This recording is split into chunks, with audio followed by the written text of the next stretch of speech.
सुनना। हाँ, आपने सही सुना।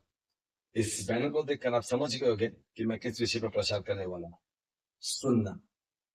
क्यों बाइबल सुनने पर अधिक जोर देती है, या क्यों बाइबल हमें यह सिखाती है कि हमें सुनना है। आइए मेरे साथ में आपको सुनने के विषय में परमेश्वर के वचन से रूबरू कराना चाहता हूँ। मैं pastor Rajan Parmar, founder president Aradhan shine ministry, Mumbai से फिर से एक परमेश्वर के आशीषित वचनों को लेकर आपके सामने मैं प्रस्तुत हुआ हूँ। यशायाह की पुस्तक पहले अध्याय के दूसरे पद में आप और हम पढ़ेंगे। उसमें लिखा है, हे आकाश तू सुन, और हे पृथ्वी तू कान लगा।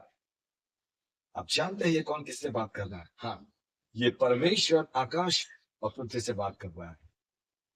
सवाल यह है कि क्यों परमेश्वर को आकाश और पृथ्वी से बात करने की नौबत आई। क्योंकि अगर आप आगे पढ़ोगे तो उसमें लिखा है कि मैंने जिसका पालन पोषण किया, मैंने जिसको पनाह दी, मैंने जिसको जीना सिखाया, मैंने जिसके नथनों में जीवन का श्वास फूका, उसने मेरे विरुद्ध या मेरे साथ बलवा किया। मतलब परमेश्वर मनुष्य पाने के लिए, मनुष्य जाति के लिए कहना चाहता है, मेरी सुनने वाला और कोई भी नहीं है। इसके लिए परमेश्वर को और आसमान से बात करने के नौबत आई। अगर मैं आपको एक उदाहरण के तौर पर कहना चाहूं, अगर एक व्यक्ति किसी निर्जीव वस्तु के साथ बात करे, एक व्यक्ति पेड़ पौधों के साथ बात करे, एक व्यक्ति घर की दीवारों से बात करे, एक व्यक्ति ऐसी एक निर्जीव वस्तु से बात करे, तो आप उसे क्या नाम दोगे?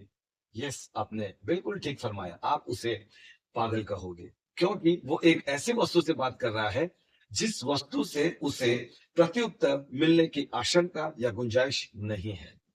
यहाँ परमेश्वर आसमान और पृथ्वी से बात कर रहा है। क्या आसमान और पृथ्वी में जान है जो परमेश्वर को उत्तर दे सकती है? नहीं, वे बेजुबान है। लेकिन फिर भी क्यों परमेश्वर बात कर रहा है?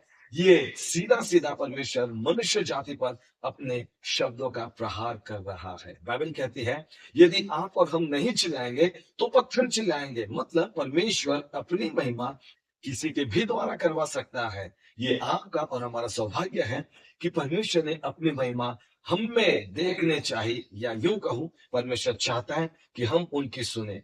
अगर आप और हम परमेश्वर के नहीं सुनेंगे तो ये आसमान, पेड़ पौधे, पशु पक्षी, पंछी, या मैं यूं कहूं, ये कुदरत परमेश्वर के सुनने के लिए तैयार है।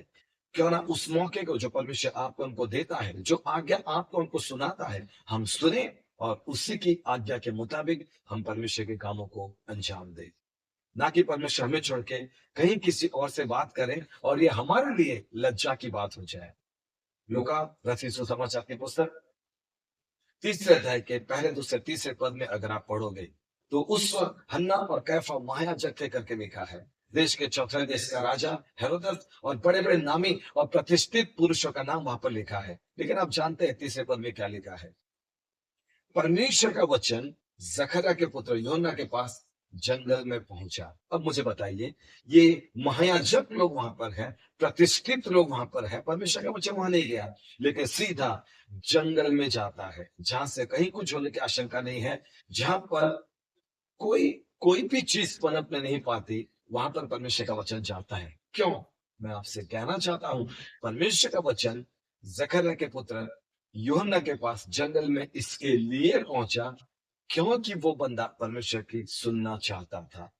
आज आप चाहे शहर में रहते हो, चाहे जंगल में रहते हो, चाहे किसी भी भाग में क्यों ना रहते हो, उससे कोई फर्क नहीं पड़ता। सिर्फ इतना हो कि आप परमेश्वर के वचन को सुने। अगर आज आप अपने कानों को ये आदत डालते हैं कि मैं परमेश्वर के वचन को सुनूंगा, तो यकीन मानिए वो वचन जो जंगल में जकरयाह के पुत्र यूहन्ना के पास पहुंचा, आपके पास भी पहुंचेगा। आदत डाले अपने कानों को परमेश्वर का वचन सुनने की। परमेश्वर के प्रिय लोगों, इन वचनों के द्वारा मैं आपको उत्साहित करता हूं। जब आप परमेश्वर के वचन को सुनने लगोगे, परमेश्वर अपनी इच्छाओं को, परमेश्वर अपने मनसूबे को उन सुनने वाले व्यक्ति पर प्रकट करेगा। और बाइबल कहती है, जिसके पास कान है वे सुन ले कि आत्मा कलीसिया से क्या कहता है। क्यों ना आज से आप और हम परमेश्वर की वाणी को, उसके वचन को हम सुनने वाले बने, ताकि परमेश्वर अपनी इच्छा पर आप पर और हम पर प्रकट करे, और आप और हम परमेश्वर की इच्छा को पूरी करने वाले बने। परमेश्वर के वचन को सुनने के लिए आपको एक सटीक कान दे, ताकि आप परमेश्वर के वचन को सुनने पाए, और सुनने के द्वारा ये सारा आशीर्वाद जो पवित्र शास्त्र कलाम में आपके लिए लिखा गया है, हाँ और आमीन के साथ पूरा हो जाए। परमेश्वर आपको उसके वचन को सुनने के लिए अनुग्रह दे।